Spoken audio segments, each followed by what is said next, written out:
Damn it. ఏంటిటా కుండబద్దలు కొడతా అట్ట. నమస్కారం, కుండబద్దల ప్రేక్షకులకి స్వాగతం. నేను గౌతమ్ కాటా. ఈ వీడియోలో నేను మీతో చెప్పాలనుకునే అంశం, టీడీపీలో 2 మంత్రులు అవుట్. ఆ ప్లేస్లోకి ఎవరు రాబోతూ ఉన్నారు? ఇప్పటి వరకు ఖాళీగా ఉన్న 25వ మంత్రి పదవి ఎప్పుడు పూరిస్తారు? దాన్ని ఎందుకు అలా ఖాళీగా ఉంచవలసి వచ్చింది? దాంట్లోకి ఎవరు వచ్చే అవకాశం ఉంది అనేది పూర్తిగా ఈ వీడియోలో నేను మీకు వివరంగా చెప్తాను. మీ వీడియో నచ్చితే కనుక ఖచ్చితంగా లైక్ చేయండి, మరొక 10 మందికి షేర్ చేయండి. ఇక అసలు విషయంలోకి వెళ్ళటం కంటే ముందుగా మన కుండబద్దలు ప్రేక్షకులందరికీ నూతన సంవత్సర శుభాకాంక్షలు. 2024 ఆంధ్రప్రదేశ్ రాష్ట్ర రాజకీయ ముఖ చిత్రం ఎంత ఉంది, ఎలా ఉంది అనేది మనం మొత్తం చూసి ఇప్పుడు 25లోకి అడుగు పెట్టబోతూ ఉన్నాం.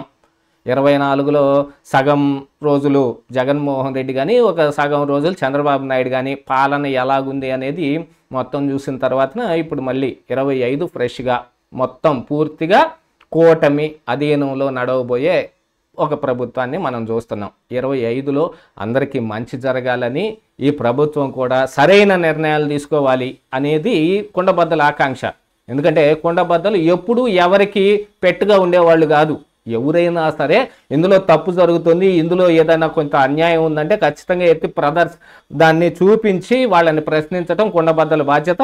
కుండబద్దలు ప్రజల పక్షాన ఉంటుంది అని ఎప్పటికీ మీకు హామీ ఇస్తున్నాం. కాబట్టి ఎవరు తప్పు చేసినా సరే ప్రశ్నించాల్సిన అవసరం ఉంది. ఇంత గతంలో జగన్మోహన్ రెడ్డి చేసిన ఈ అరాచకాలని కానీ వాటన్నిటిని ఎత్తి చూపించిన కారణానికి కుండబద్దల్లో చాలామంది ఎక్కువగా ఈ టీడీపీకి సంబంధించిన ఫ్యాన్సే ఉన్నారు. కాబట్టి వాళ్ళందరూ ఒకంత ఈ 6 నెలల చంద్రబాబు నాయుడు పాలనలో జరిగిన 1-2 చిన్న తప్పుల్ని ఎత్తు చూపించినా కూడా చాలా ఫీల్ అయిపోయారు. ఎందుకంటే కుండబద్దలు ఏదో టీడీపీకి అనుబంధ సంస్థ అనే ఒక ఫీలింగ్ వాళ్ళ ఉన్నట్టుంది. మరి అలాంటిది ఏదో నేను అంటే ఇంతకుముందు ఈ కుండబద్దల ఛానల్ని మా నాన్న నడిపేవాడు కాబట్టి ఆయనైతే ఏదో ఖచ్చితంగా ఈ టీడీపీ పార్టీకి అలైడ్గానే ఉండేవాడు అన్నట్టుగాను, నేనేదో జగన్మోహన్ రెడ్డి దగ్గర ఆమ్యామ్యాలకు పాల్పడో లేకపోతే అమ్ముడు పోయో ఇలాంటి మ్యాటర్లు చెబుతున్నానని అనుకునేవాళ్ళు కూడా కొంతమంది ఉన్నారు. ఆ విధంగా కామెంట్లు కూడా చేసి నన్ను వేధిస్తుంటే కామెంట్లు ఆపుకోవాల్సిన పరిస్థితి వచ్చింది.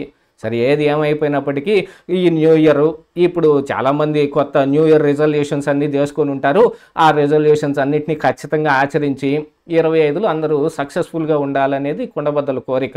ఇక అసలు విషయంలోకి వస్తే 2 మంత్రి పదవుల నుంచి అవుట్. ఎవరు ఆ 2? ఎందుకు ఆ 2 అనేది ఇక్కడ ఉన్న ప్రశ్న. ప్రస్తుతం చాలా రోజులు, గత 10-15 రోజులుగా నడుస్తున్న ఓ పెద్ద చర్చ ఇది. ఫలానా వాళ్ళు అవుట్, వాళ్ళని మంత్రి పదవి నుంచి తీసేస్తారంట అని. ఆనాడు మనం ఆ ఉన్న ఊహాగానాల మీదట మనం ఏమీ వీడియో చేయలేదు. కానీ ఇప్పుడు మనకున్న అధీకృతమైన ఒక సమాచారం ప్రకారంగా ఖచ్చితంగా తెలిసిన విషయాన్ని మీ ముందు ఖచ్చితంగా పెట్టడానికే ఈ వీడియో చేయటం జరుగుతుంది. ఈ న్యూ ఇయర్లో కూడా మనం కుండబద్దలు కూడా ఒక మంచి రెజల్యూషన్ తీసుకుంది. ఎప్పుడూ ప్రజల పక్షాన ఉంటూ ప్రతి అంశంలోనూ సెన్సేషన్గా ఏమున్నాయో వాటన్నిటిని ప్రజల ముందుకు తీసుకొని రావటానికి మన కొత్త రెజల్యూషను. దాన్ని మీరు ఆశీర్వదిస్తారని, అందులో మీకు నచ్చకపోయినా కూడా నిజం ఉందా లేదా, అందులో నేను చెప్పింది అవాస్తవమా అనే దాన్ని కూడా ఒకంత ఆలోచించి మీరు ఈ వీడియోలు చూడదలుచుకుంటే చూడండి, లేకపోతే నిరభ్యంతరంగా మానేయచ్చు. దానికి కుండబద్దలు ఎటువంటి ఆక్షేపణ లేదు. కుండబద్దలకి మీకు నేను చెప్పే వీడియోలో నిజం ఉందనుకుంటేనే చూడండి. ఇక ఈ మంత్రి పదవుల విషయానికి వస్తే కనుక అందులో ముఖ్యంగా వినిపిస్తున్న పేర్లు 2. ఎందుకంటే మొన్ననే ఒక అంశం జరిగింది, దాని మీద వివరణ ఇచ్చే ప్రయత్నం చేసినప్పటికీ కూడా కొండపల్లి శ్రీనివాస్ బొత్స సత్యనారాయణకు పాదాభివందనం చేశాడు అనే అంశం మీద చాలా పెద్ద రచ్చ జరిగింది.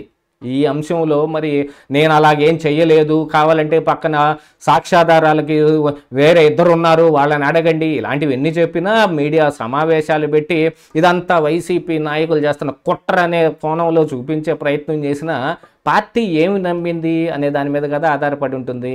పార్టీ నుంచి మనకున్న సమాచారం మేరకు మనకు అందిన దాని వరకు పార్టీ అది నిజమే అని నమ్మింది.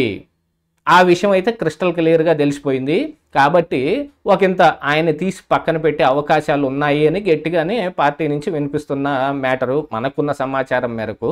ఇక రెండోది అయితే వాసంశెట్టి సుభాష్, ఆయన మీద వస్తున్న 1-2 ఎలిగేషన్స్తో పాటుగా అంతర్గతంగా టీడీపీ పార్టీలోనే ఆయన మీద భయంకరమైన వ్యతిరేకత నెలకొని ఉంది.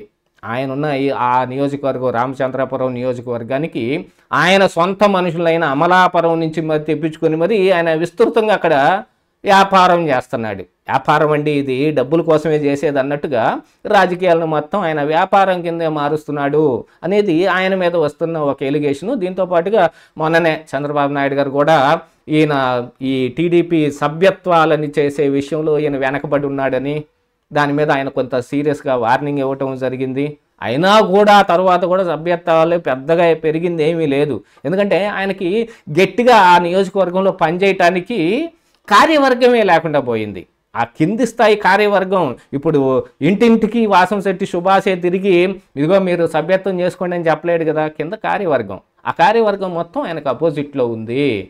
ఆయన దగ్గర ఆయన కింద ఆయన కోసం పనిచేస్తున్న ఆ కొంతమంది ఆ వచ్చే పైన వచ్చే ఆమ్యామ్యాలు లేకపోతే ఈ ఆమ్దాని ఉంటుంది చూడండి, అలాంటి వాటి కోసం ఉన్న వాళ్ళు తప్ప ఆయనకి ఎవరు సహాయ నిరాకరణ చేస్తూ ఉన్నారు. అందరూ ఆయనకి ఎటువంటి సహాయం చేయట్లేదు కనుకనే ఈ సభ్యత్వాలు చేయటంలో ఆయన బాగా వెనకబడి ఉన్నాడు అనేది వస్తున్న మరో వాదన. ఇలాంటి వాడికి ఇప్పుడు మంత్రి పదవి ఇచ్చి అక్కడే పెడితే ఆ మొత్తంలో జరిగిన వ్యవహారంలో ఆ జిల్లాలో కానీ ఆ ప్రాంతంలో కానీ ఉన్న వీళ్ళందరిలో చాలా సమీకరణాల మీదట ఈయనకి ఆ మంత్రి పదవి వచ్చింది. ఉన్నది కాస్త ఊడే అవకాశం ఈ రోజున పడింది. ఇలాగ ఈ ఇద్దరికి ఉద్వాసన పలకబోతూ ఉన్నారు. ఇది వీళ్ళకి పెద్ద న్యూ ఇయర్ గిఫ్ట్. 2025లో వీళ్ళ మంత్రి పదవి ఊస్టింగ్ అయిపోవడమే వీళ్ళకి పెద్ద గిఫ్ట్ కింద తయారైపోయింది. దీనంతటికీ వాళ్ళు చేసుకున్న పనే. ఏది ఏమైనప్పటికీ గాను మరి ఇప్పుడు ఆ ఖాళీ అయ్యే మంత్రి పదవుల్లోకి ఎవరు వస్తారు అనేది మరొక ప్రశ్న. అయితే ఆల్రెడీ మరి పవన్ కళ్యాణ్ తరపున నాగబాబుకి మంత్రి పదవి ఇస్తామని స్వయాన చంద్రబాబు నాయుడే ప్రకటించాడు. ఆ 25వ మంత్రి పదవి ఏదో ఉందో అది ఆయనకే అంటున్నారు, కానీ అది మాత్రం అలాగనే ఉంటుంది. ఈ తొలగించబోయే ఈ ఇద్దరు మంత్రి పదవుల్లోంచే ఒకటి నాగబాబుకి ఇస్తారు. మరొక పేరు వినిపిస్తుంది. ఏమిటయా అంటే ఈ టీడీపీ పార్టీ అధ్యక్షుడు బాధ్యతలో ఉండి బాగా అధ్యక్షతను నిర్వహించటం మూలాన కానీ ఇలా మళ్ళీ ఇంకా సమీకరణాల్లో మళ్ళీ ఇక ఏదైనా కుల సమీకరణాలే కదా, ఆడ ఉన్న వాళ్ళకున్న బల సమీకరణం వీటన్నిటి మీద టీడీపీ అధ్యక్ష పదవిలో ఉన్న శ్రీనివాస్ గారికి ఈ మంత్రి పదవి దక్కే, పల్లా శ్రీనివాసరావు గారికి ఈ మంత్రి పదవి దక్కే అవకాశం ఉందనేది మరొక వాదన వినిపిస్తోంది. ఇది కూడా చాలా తొందరలోనే అతి తొందరగానే ఇది జరగబోతోంది అనేది మనకున్న సమాచారం. ఇదే ఈరోజు కుండబద్దలు.